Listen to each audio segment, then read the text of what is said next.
into an updated software usage agreement with Fiddler Technologies on behalf of the Warren County Recorder.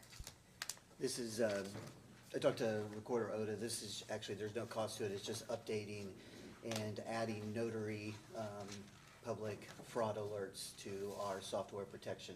We have that now for property, but this is just an added benefit. So if somebody uses a notary fraudulently, then they'll be notified. So it's just an added coverage. So So th- moved. is this a requisition? What is it? It's a contract that, sorry, it was a contract that the prosecutor's office was reviewing, and it got kicked out after the packet was created. Okay, yes, Do you want the roll call? yes, please, Mr. Grossman? yes, Mr. Young? Mrs. Jones? Yes. okay, anything else?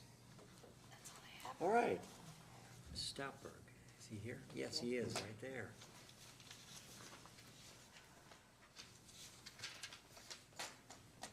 Well, Commissioner Grossman, Commissioner Jones, Commissioner Young, County Administrator Russell, and the rest of you, thank you for allowing us to come and speak before you today to talk to you a little bit about CareFlight and the importance that it has to our community. And I also want to share with you the significance of having it based out of Warren County.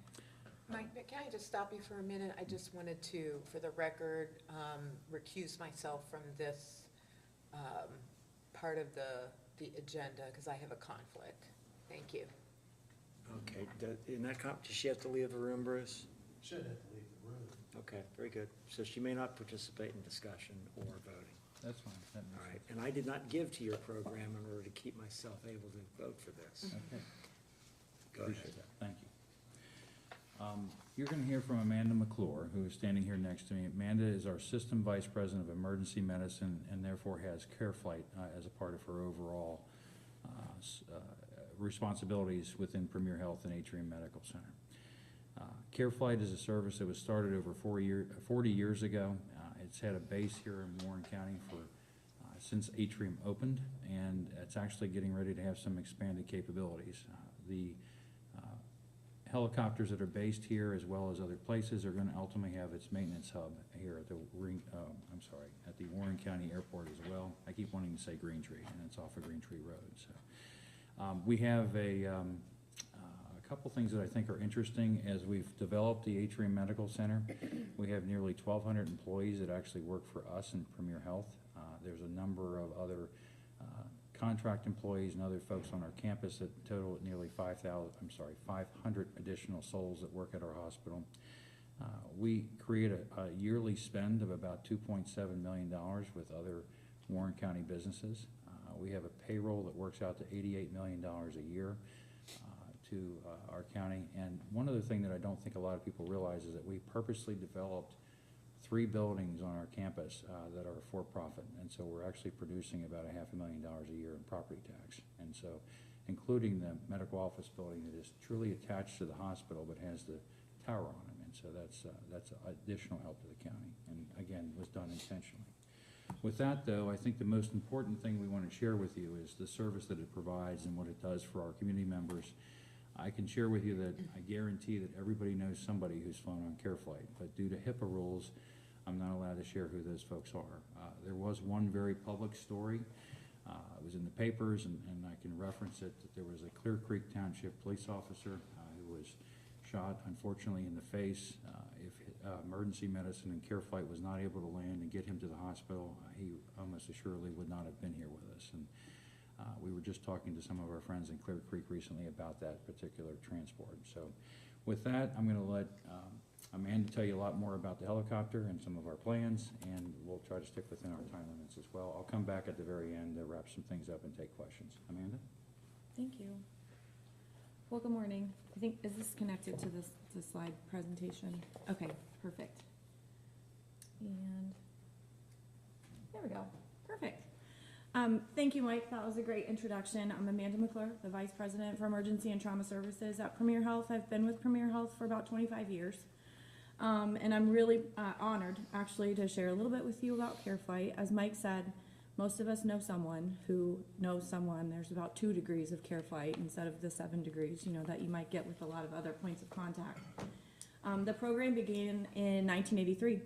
And since then, we have transported more than 90,000 patients. That's a huge amount of impact to our community. And over the years, we've been very privileged to get recognition by the Commission on the Accreditation for Medical Transport Services. We can perform our operations without that accreditation, but that accreditation is one of the highest standards in the medical transport industry. It's an indicator of quality and safety outcomes, and an extended commitment to really just being the best that we can be for our patients and making sure that they're getting that high level care. So some fun stats, 90,000 transports, that's a lot of people, a lot of lives that we've impacted. You could fill up Great American Ballpark 2 times with the number of patients that we have transported, and some other exciting statistics there as well. But if you think about those 90,000 patients and then their families and all of those, the number of lives that we have touched are countless.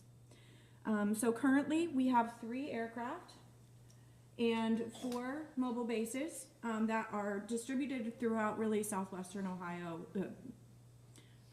western, southwestern. So, we're not all the way down into the Cincinnati market, but Atrium is our furthest base location for ground. We keep a MICU stationed there for those critical care transports that are appropriate to go by ground transport to Miami Valley Hospital, or sometimes down to the Christ, or wherever else that patient might need to go. And then, as Mike stated, we have one of our aircraft that is based at the Warren County Airport. We're really excited to share that we have actually, I'm stopping there on my way after here, are moving to a different hangar at that airport, Hangar 23, if you're familiar with it. Sits right on the road. It's a large hangar, and will hold our entire maintenance operations. So we've been able to renew a lease with Warren County, renewed investment in the community. We really appreciate that partnership and the opportunity to be there. So that will hold our new aircraft, and we'll actually be able to hold 2 at a time if we needed to do maintenance or any of those sorts of things. Can I ask you a question? Yes. When it says Care Flight transported 5,043 total patients, what period of time was that in? That's in 2023. Okay. Or is that 2023 or 2024? 2024. My apologies. All right. So that's just in 1 year for the total program. And then You said can see- 90,000 for the total program. Yeah, since 1983. Right, Right. okay. And then there's a nice statistic on there at the bottom about, from Warren County in particular, those 650 residents for the past 10 years. I think it's interesting when we look at the statistics of Warren and Butler County and the patients that Atrium serves in particular. A large amount of the patients from Butler County are from Middletown, but if we sort of exclude that, there's really a pretty even spread of patients and families that we serve from both of those counties, just because of the unique location of our hospital site. But if you take the last, because the 650 Warren County residents is for a 10-year period, is that right? Mm-hmm. And if you take that same 10-year period, how many total patients did you service in that 10-year period? I see that 1 year you had 5,000, but what was it for the 10-year period, do you know? I don't have that 10-year statistic. That second bullet point is just about flights. So 650 residents in the 10-year period. You can see we do about 1,300 air transports or flights a year. So that second statistic is not about those total transports as it relates to Warren County. We do have some additional details that we can share about the breakdown between Warren County and Butler County. Well, I was just looking at it from the Warren County standpoint, because obviously I believe that it's a really important service that's provided to the county residents and is there for county residents. But it looks like we are a relatively small percentage of the total flights in that 10-year period. Yes, because the Care Flight program serves all the way up into the Lima area, all the way down into this Okay, area. I'm gonna ask you some other questions after that, but very Sure. good, thank you, now I understand. Absolutely. So a decent amount, the heat map there you can see is where the transports originate. And some of these might be a little bit like not all seen flights. So you see the red there in Dayton because those patients come to Miami Valley Hospital for whatever reason. They come from that Dayton area. They come to South Campus, North Campus. We have to get them further than into the Miami Valley Hospital for that level 1 trauma care and those kinds of things. But you can see down in the lower southern market there, right around the Middletown, Warren County area, where we really have a nice densely populated area of patients that we've been serving. So this is for that entirety of 2024, the heat map of the work that we've done. So what you're saying is that the vast majority of the people that you transport are from the Dayton area? From the Dayton surrounding area, probably because of the dense population. Yeah, sure, I understand. Okay. And then really, from an air base perspective, I'll share that this base down here is the busiest one in the system. So even though we have an air base in Darke County, we have an air base in Urbana, we have an air base down here. This air base down here is the busiest one that we have. And you have 3 helicopters, is that Yes. right? And one of them is stationed at the Warren County Airport? Yes. Is that right? And where are the other 2? The other ones are in Darke County or Versailles, Ohio, and then Urbana. Okay, all right. And we do that because we want to make sure that we get the patients as quickly as possible. So Sure. it makes sense to have it closer to where those patients are located. Okay. So here you can see a little bit more detail. We do those air bases that we talked about. We also have our ground bases that are located at the hospitals. The difference between those 2 mechanisms of transport are really about time. So when something is super time sensitive, we want to fly the patient so that we don't have to deal with traffic on the ground or those sorts of things. Obviously, anytime we're putting someone in the air, we have to make sure that weather and conditions are conducive for safe flying. So there are some additional considerations. But we have our bases, spread nicely around to make sure we can get that care to those patients as quick as possible. So here you see the next generation of aircraft. This is a Leonardo AW169. The picture there on the left was actually taken earlier this fall when our new helicopter that the system has purchased in replacement of the aircraft that we lost in the hard landing several years ago is now going to be going into service in early January. We have a second aircraft that is the one that our foundation is working on for us, which is the reason that we're here today, that will be entering service in early 2025 and will be based at the Warren County Airport. So that second aircraft will actually be based in Warren County when it comes into service.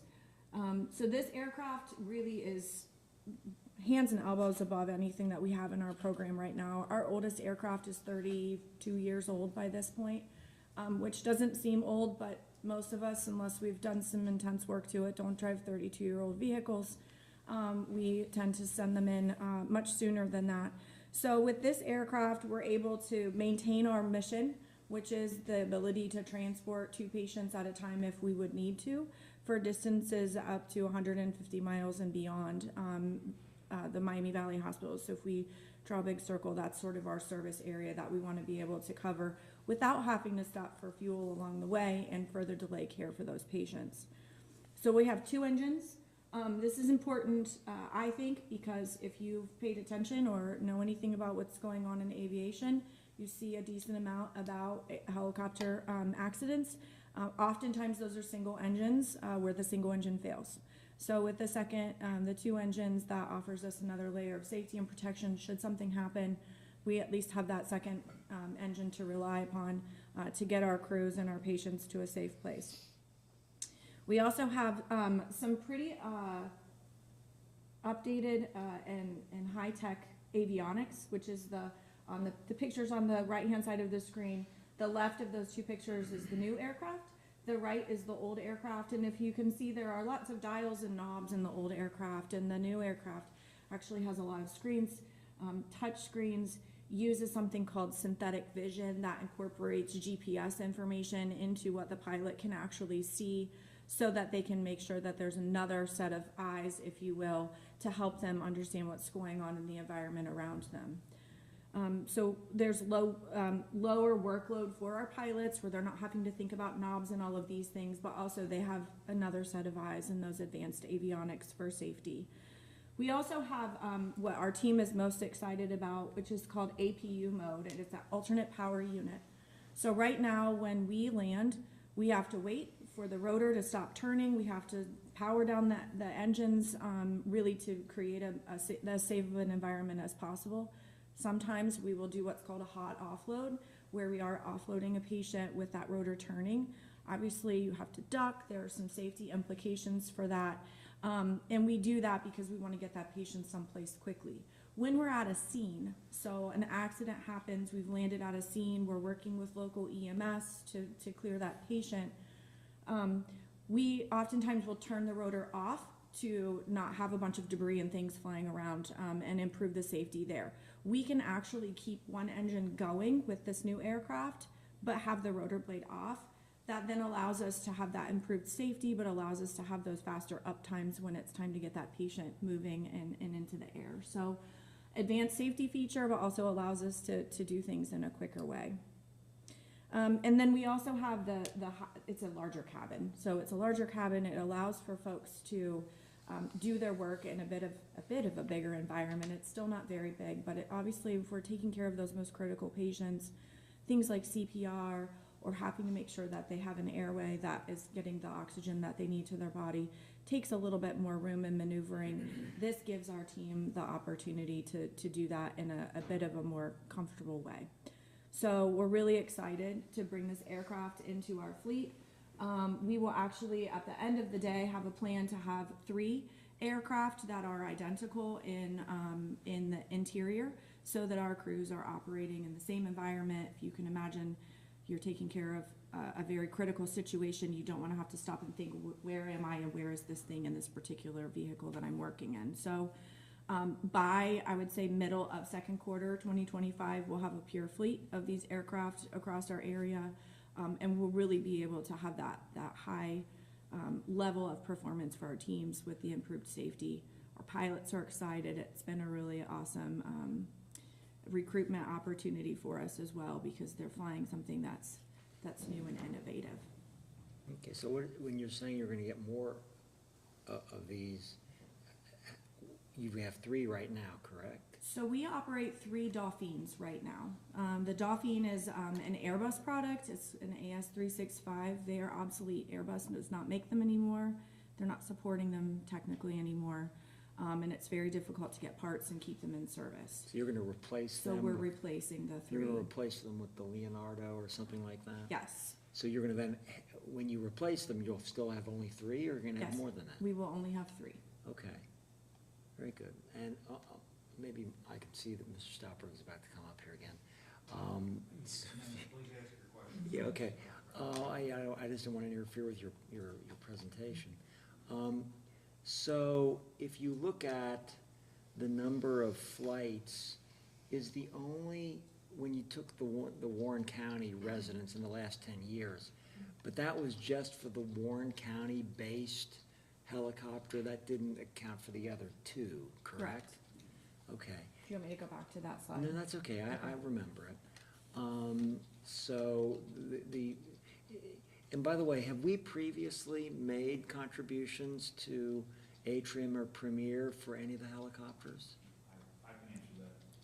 The answer is no, and as a matter of fact, I don't recall ever coming before the county commission to ask for dollars to support any of our capital needs at the hospital. I know that when the hospital was first being developed, there was some cooperation with the county. We do work with the county if you happen to have dollars that pass through for things like behavioral health. As a matter of fact, we've had some conversations about that, but we've never come before you to ask for any capital needs for the hospital. Well, there was a lot when the hospital was built. I was, yeah, from the capital standpoint, I'm not yeah, disagreeing from with that. road infrastructure and things like that. Absolutely, and also I'm representing the foundation, so we've never come asking for more of a grant, is what I'm going to say. I think the other thing, if I could just make a mention, is that each one of these helicopters. Do you want to come up to the podium, Mr. Stopper? Thank you. Each one of these helicopters costs $13.5 to $14 million. And Premier Health was doing a good job setting aside some capital to be able to replace one of these helicopters when we suddenly had a second one go down. So we were faced with replacing 2 of them and then making a really hard decision whether we were going to continue the service or not. It's a very expensive service. It's not something that in the end is break even by itself, and there's a lot of things to take into consideration. So they challenged the foundation, and at first I was concerned they were only gonna ask Atrium to raise money for this, but all four premier foundations are working together to try to raise 13.5 million. A real blessing is that the new helicopter is actually gonna be placed here out of the Warren County Airport. So I think that's a great thing for our market. Ultimately, as Amanda said, this is the busiest of the three, so we're very pleased to see that happen. I know. But I don't understand, if you've lost an aircraft and then you had another, but you still have three that are operational now. Well, we had 3 Delphine helicopters. I'll let We- Amanda speak to that. We had 4.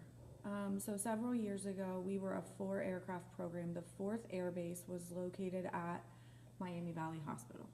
And when you think about the mission of an air medical transport program, really pulling those aircraft out into the community, being closer, makes more sense than having one centrally located, because that central located one has to go out and then come back.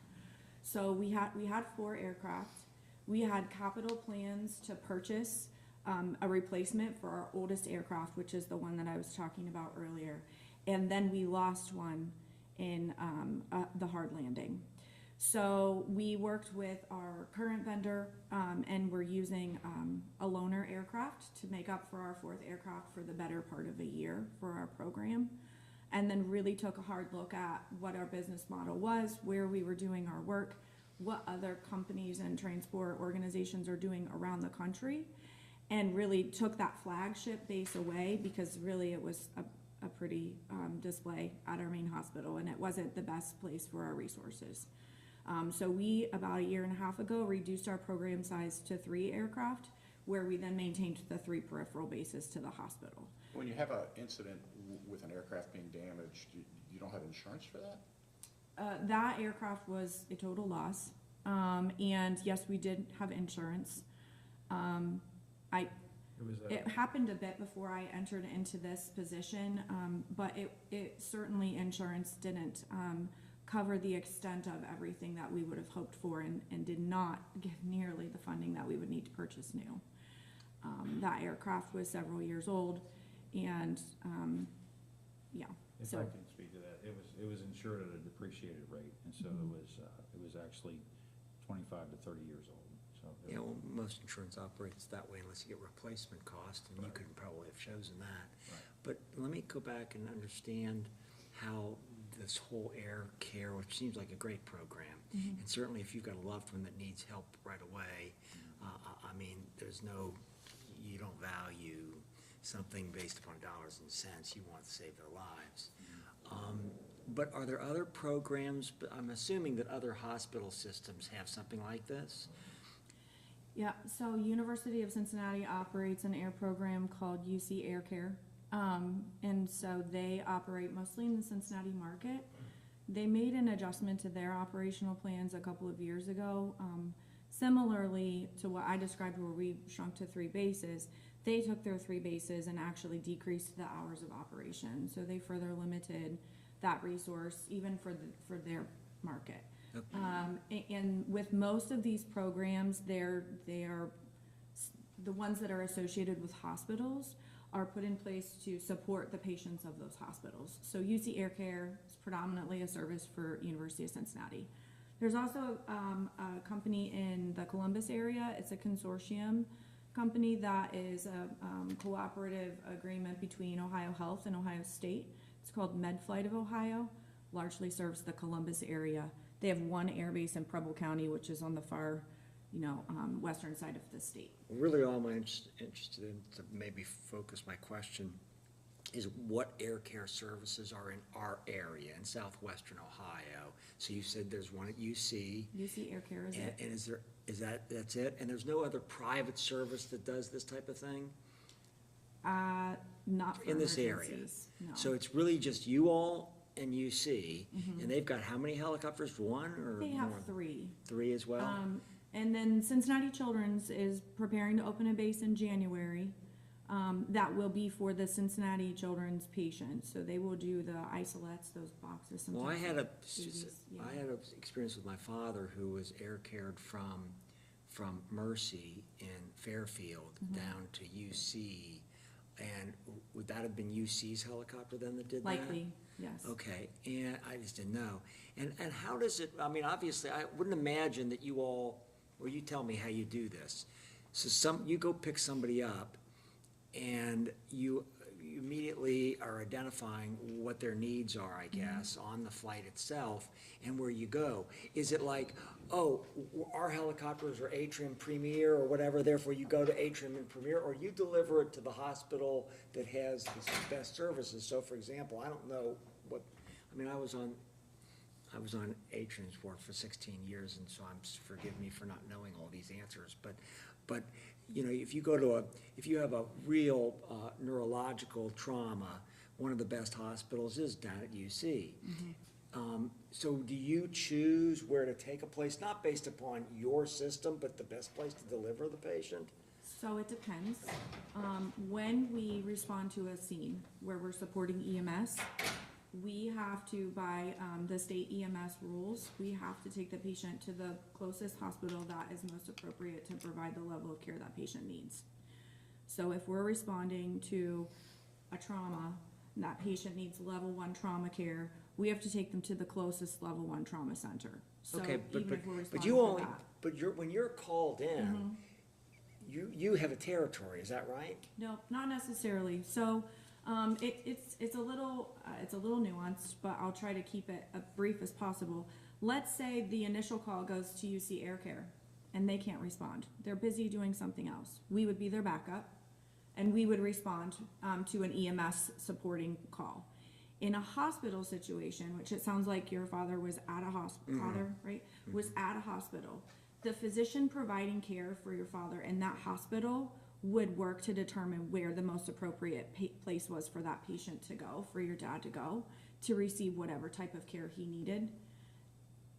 Oftentimes, that includes a conversation with the patient or their family to understand if there's any needs to consider continuity of care. So if you have a doctor that's already at a place, we want to get you connected with that doctor that knows you for that need. So we are mindful of who you might already be connected with, but that physician at the sending facility ultimately makes the decision of where is the most appropriate place for that patient to go. And then we work to arrange All right. transportation. So how far out, what's your range? Where do you encompass then? Gosh, we go all the way over into Indiana. We go up into just probably south of Lima, out over to Urbana, Springfield, between Springfield and Columbus, down into the Wilmington area, and then out into Highland District Hospital area, I think it's Brown County that's down there. Yeah. So we have about an 18 county service area is sort of what we've dubbed. It doesn't mean we won't go beyond that, but it does certainly extend beyond Premier's 9 county service area. And when you've got, obviously you go to a location where there's a crash or something like that, or you go to a medical facility or something to transport it from one medical facility to another. And I remember, and this is just out of curiosity, I remember after I left Mason City Council, there was an issue because you wanted to put a helicopter pad near the Atrium Premier facility in Mason, near the Mason Manor House. And there was some big brouhaha about that because of, I guess, noise or something like that. It's not like you were doing this every day, it's rare, but I don't think they let you do it. But then there's still a field out there where you can land. Whatever happened to that, do you know? I can understand if you don't know. I don't know. Yeah, there was a lot of discussion and there was a lot of concern, particularly from the Manor House itself. And the reality is, CareFlight can land wherever it needs to in an emergency situation. So having the pad there would have given a dedicated site that would have been lit and easier to land at that particular spot.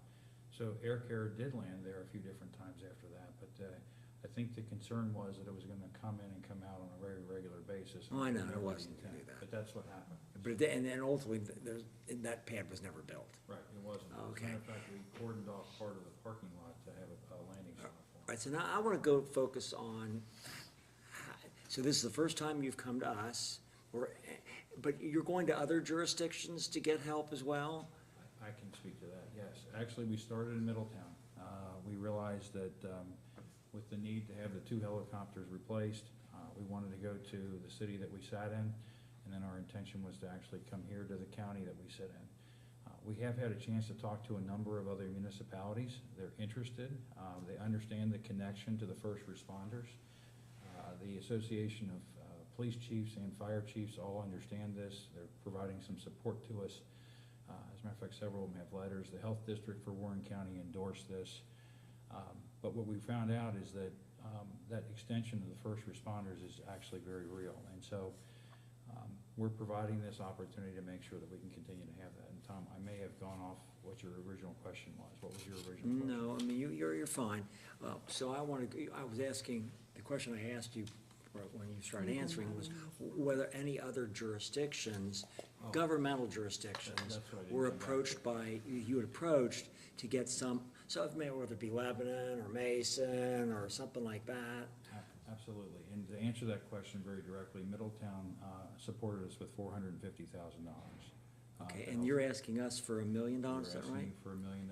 And that's, and the total capital cost of the helicopter is? 13.5 million.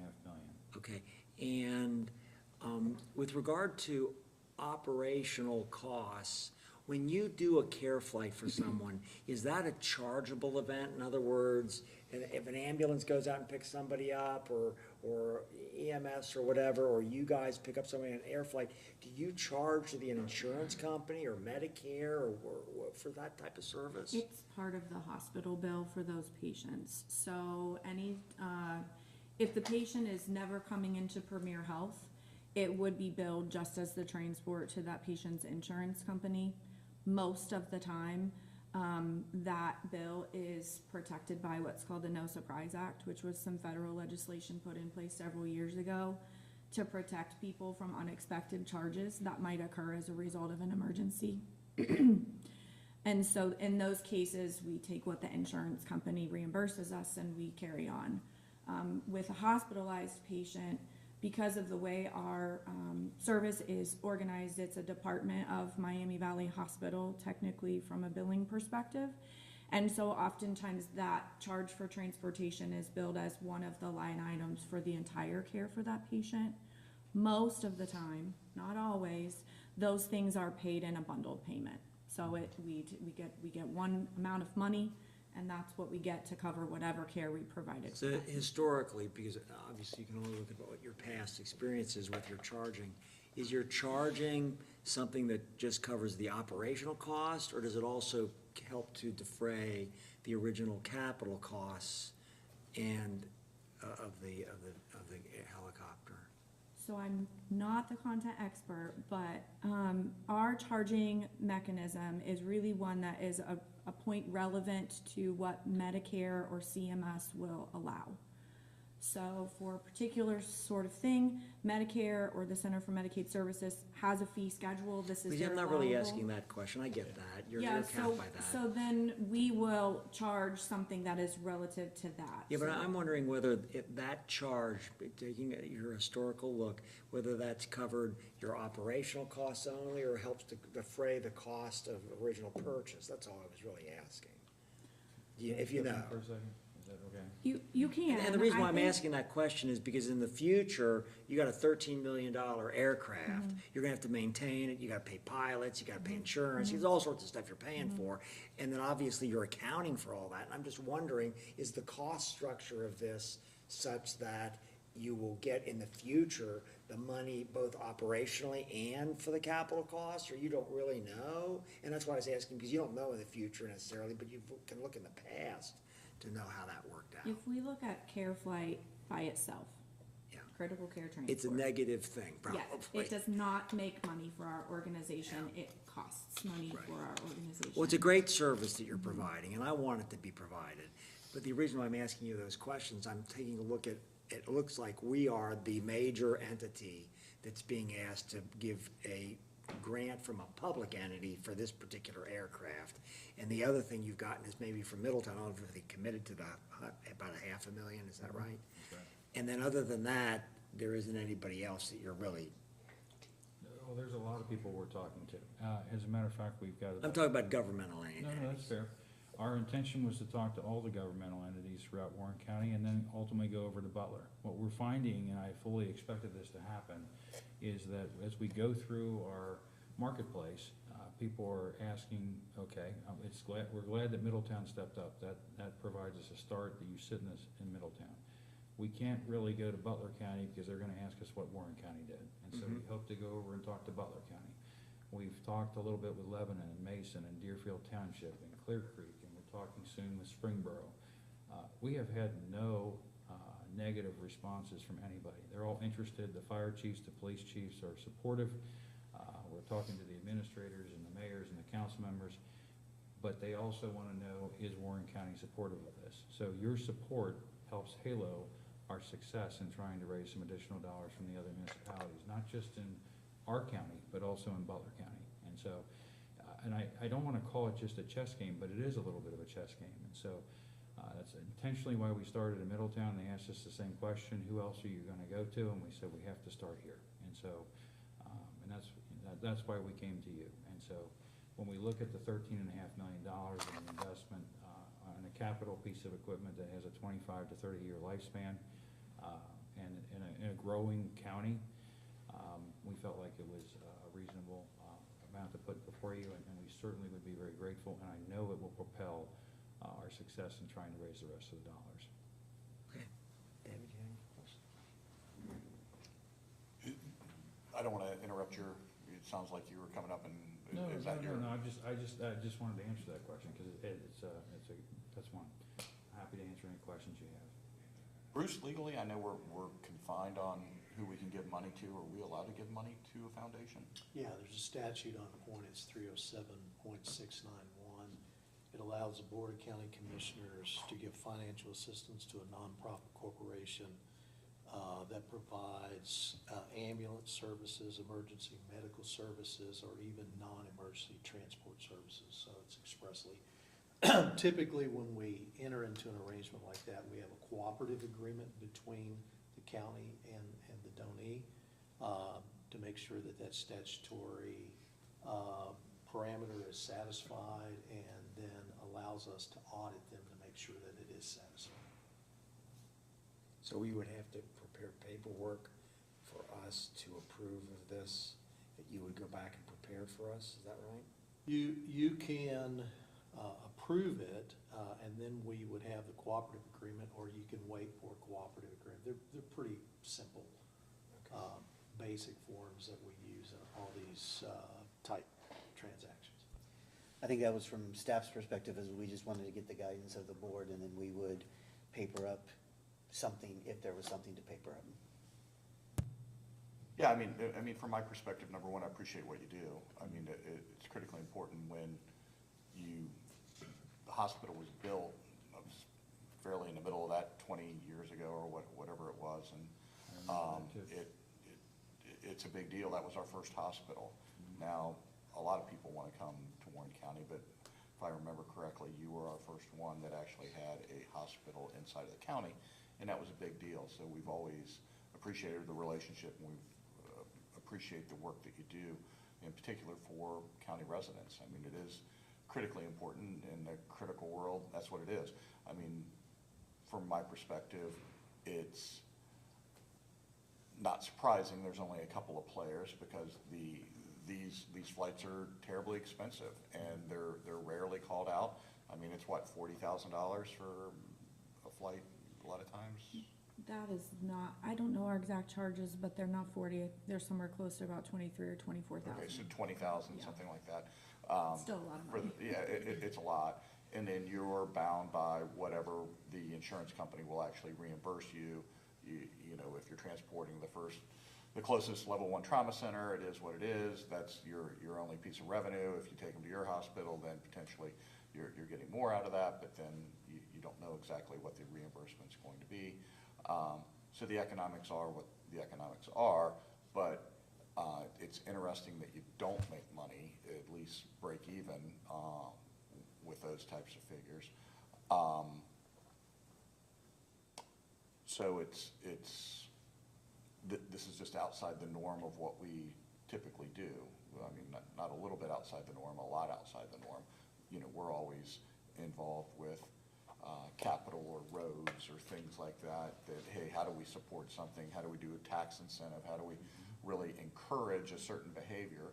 And government can prohibit someone from doing something, or they can encourage someone to do something, and this would be where we're encouraging you to do something, and typically you do that through money and ease of operation. And we'd like to think with the Warren County Airport and your relationship with Warren County Airport Limited, that you've worked out a new lease, and they're good folks to work with, and that's great.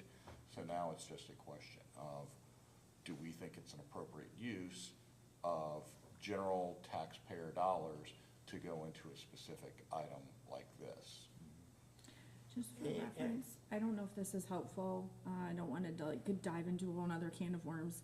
Just to operate, not paying clinical staff, not paying for any of the hangars or any of that, just to operate the aircraft.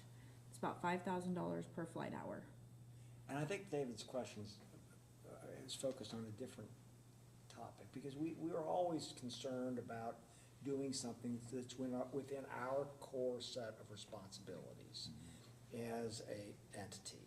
That's why the question was asked to Bruce, first off, because we can't do things that are not authorized by the state, because we're a state-created entity. We're prohibited from doing things that are not authorized by them. So we've answered that question.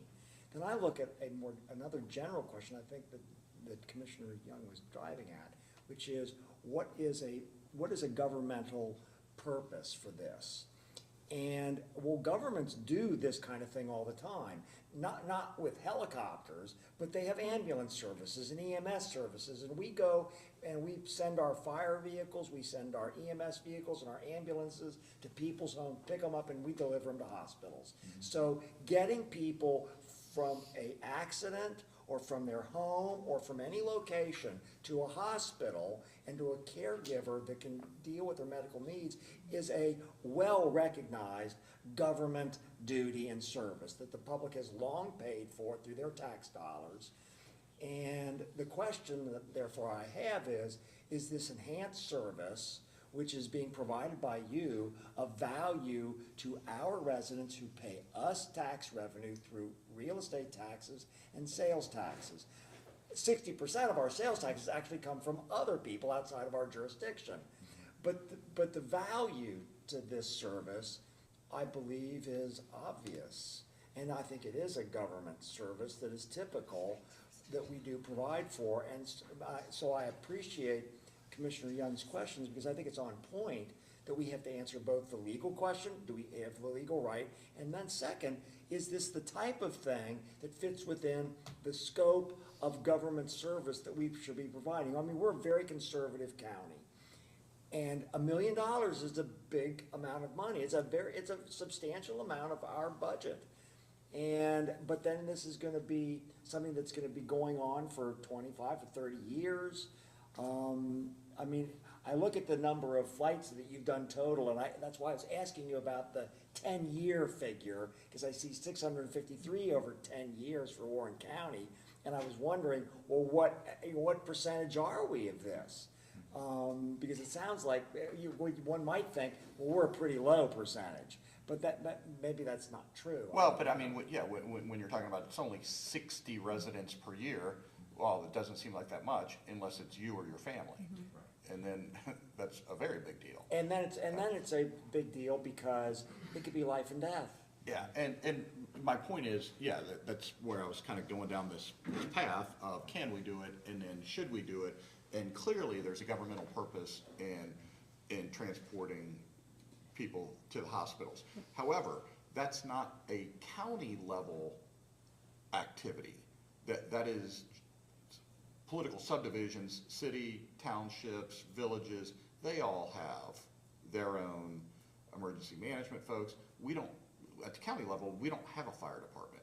We don't have an EMS department. Well, you know, we've got like what hazardous waste cleanup activity. We're kind of involved with that, but we actually outsource that. So this is outside the scope of what we normally do, because that is not typically, it's always handled by local jurisdictions, and that is a legitimate governmental purpose. But that's why I kept going back to, at the county level, in a macro environment, when we have 60 people a year that are affected by this, should we be engaged in this? And that's not saying 100% you shouldn't be going to the people that are actually in the business of delivering their residents to the hospital. Of course they should be seriously considering that. So that's where I'm trying to just quantify all of it in my mind of, do I support it? Of course I support it. You know, it's a great public benefit of what you do. Who would say that they're against that? But then it gets into, and I'm not potentially passing the buck, but like, who's supposed to be supporting that? And if you're already engaged in the activity of taking your residents to the hospital, that is part of what you do. This is an alternative delivery method, really, of here's a helicopter in, hey, Deerfield Township or Mason or Lebanon or Springboro or whoever it is, blank number of your residents on an annual basis are going to be affected by this. So I think we want to do something. How we define something is open to interpretation, but number one, if we're allowed to do it, and our prosecutor's office just said, yes, we are allowed to do it, then it becomes a question of, we're allowed, do we, and then if we do, how much? And that is the $1,000,000 question, or some number below that we're faced with right now. Well, and if I might just tack on to that, if it's helpful to the county, and I realize how conservative a county that we are in, and I appreciate that, that's the way I live my life. But because of the way we're funding this, if the county was willing to step forward with that amount, it can be pledged to us over a 5-year period, if that would be helpful. And at the same time, we're not asking for any operational expense whatsoever. That's going to continue to be absorbed into the health system. And you mentioned something else, Commissioner Young, in that we know that this county is growing. We also know during the daytime hours, we tend to have another 50% of people here either working, playing, or enjoying this county. And so I don't think our air base is going to get any smaller in the next 10 or 20 years. I think it's only going to get bigger. And I think we're going to continue to be the leader in the health system of where this actually is an important part of transporting people over. I think one of the things that might be interesting for you to know too is, as the county has continued to grow from less rural to more urban, is that whenever a patient needs to be picked up, we might not be seeing them picked up directly from the site. The EMS units may have taken them to whatever facility can best start the triage process. That's changing. I was talking to the fire chief down in Deerfield Township, or maybe it was Mason, and he shared with me that it used to be, when we called CareFlight, it was 70% of the time it was right to the site. Now, because they can go to Arrow Springs, they can go to Atrium, they can now go to Kings Mills Hospital, they get there so that treatment can start, and then the helicopter can land there and pick the patient up and continue the care and move them. It's actually a better result, honestly, as we've had that. Now, if we're up near Orgonia or on other areas that are more rural, we're still going to be landing the helicopter. And if it's a significant accident on I-71 or 75, it's going to land there right where the patients are. So, and I also wanted to go back to one other question you brought up is, the air care helicopter services back each other up. So there could be an absolute horrendous accident down on I-75 south of Cincinnati in Kentucky, in between Cincinnati and Lexington. It may be that air care was called from Cincinnati, from Lexington, from Louisville. Now all of a sudden the only air care that's available is from Premier Health, so they start to back that up. I used to work at a hospital in Ashland, Kentucky, and I remember that CareFlight would come down there sometimes to bring patients up into the market. It wasn't a regular basis, but it did happen. And so the service area is very large, but the closer you get to the base, the more care it's actually providing. And I only see this getting bigger, and I'm sure our county's growing that way too. So. Right, and I appreciate that. And again, I don't think anyone questions the value of the service. And then how do you pay for it? And is it an appropriate governmental entity to be directly contributing to something like this, as opposed to, it's an insurance product. Hey, you're charging 20 or 25 grand per pickup, you know. If you can't manage it, that's on you. You know, that's the type of stuff that you push back, but I know that's not today's healthcare world with limited things. I mean, it just puts us in a fairly I don't wanna say uncomfortable, but this is what we signed up for, when there's two of us, and you're saying kind of everything hinges on what we're doing, and now, Commissioner Jones rightfully can't participate in this. It falls on the two of us, so as opposed to you're one of three, now you're one of two, and nothing can happen unless there's two people. So I understand the weight of the decision, because it does have a bearing on the other things that you do. What I would say right at this moment is, I don't want to put words in Commissioner Grossman's mouth, but I think we're going to do something. How we define something, I think we need to talk to staff about, because and I appreciate your offer of spreading it out over time. I don't know that that's an advantage for us, honestly, in today's environment of property tax rollbacks, and we don't know how our budget's going to look. It could be dramatically different if there's dramatic changes to the way we collect property taxes. If we have cash now, do we do something now and maybe next year? You know, those are the things I want to talk to staff about directly in a budgetary standpoint of what do we do. But from my perspective, yes, I support what you're doing, and yes, I want to contribute. Thank you. And, So what is it? So we're gonna put off a decision? Monetary, I would like to talk to Martin and staff about what the best way to structure this, what to look out.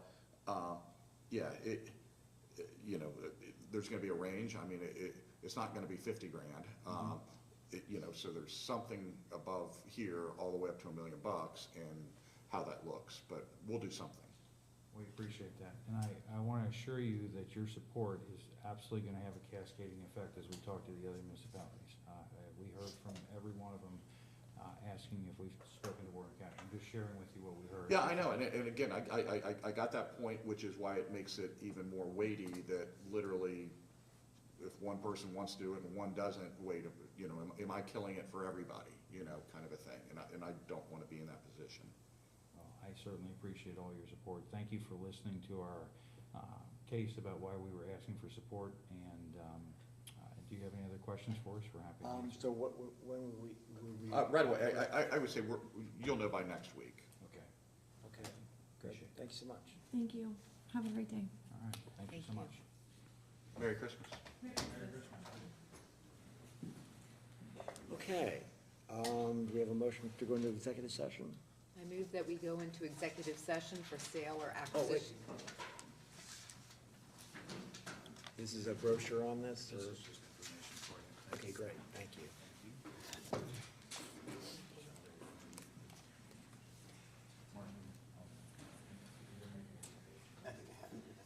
I move that we go into executive session for sale or acquisition of property pursuant to ORC 121.22G2, and for matters required to be kept confidential by federal or state law, regulations, or statute pursuant to ORC 122.22G5. Second? Call roll? Mr. Grossman? Yes. Mr. Young? Yes. Mrs. Jones? Yes.